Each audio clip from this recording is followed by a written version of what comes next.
আসসালামু আলাইকুম everyone, welcome back to my channel. আশা করি সবাই অনেক অনেক ভালো আছেন।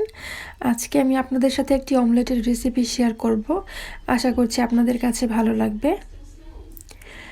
এই অমলেটটি আপনারা কেটো ডায়েট ছাড়াও দৈনন্দিন জীবনের ব্রেকফাস্টেও খেতে পারেন। এটা খেতে খুবই সুস্বাদু হয়, এটা খুবই পুষ্টিকর একটি খাবার।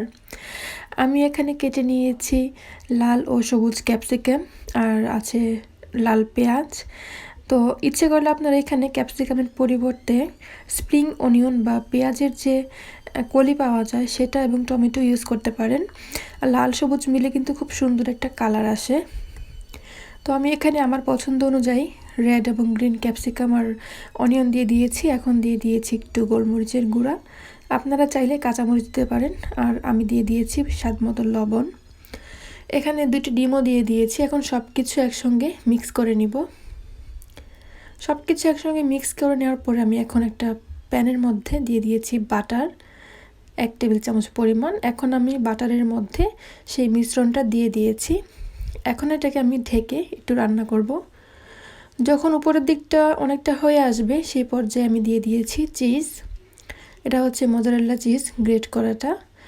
এই মোজারেলা চিজটা দেওয়াতে এই অমলেটটা খেতে অনেক বেশি মজা হয়, আর আপনাদের কাছে না থাকলে না দিলেও চলবে।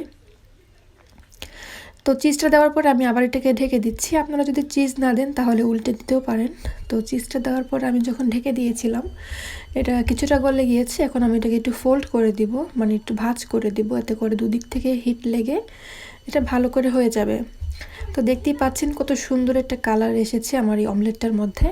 এটাকে আমি উল্টে পাল্টে 2-1 মিনিট ভেজে নিব। একটু ঢেকে দিচ্ছি যাতে ভালো করে কুক হয়। আমার অমলেটটা হয়ে গেছে। আমি এখন এটা একটা প্লেটের মধ্যে নিয়ে নিব।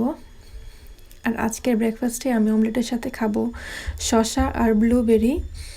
তো ব্যাস, আমার খুবই মজাদার সুস্বাদু কেটো ডায়েটের ব্রেকফাস্ট রেডি হয়ে গেছে। আশা করছি আপনাদের কাছে ভালো লেগেছে। আর যদি ভালো লাগে তাহলে আমার চ্যানেলটি সাবস্ক্রাইব করতে ভুলবেন না। সেই সাথে লাইক করতে পারেন, কমেন্ট করে আপনার মতামত আমাকে জানাতে পারেন।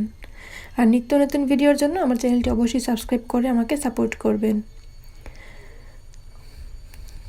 আশা করি আপনাদের কাছে ভিডিওটা ভালো লেগেছে। সবাইকে অনেক ধন্যবাদ। আল্লাহ হাফেজ।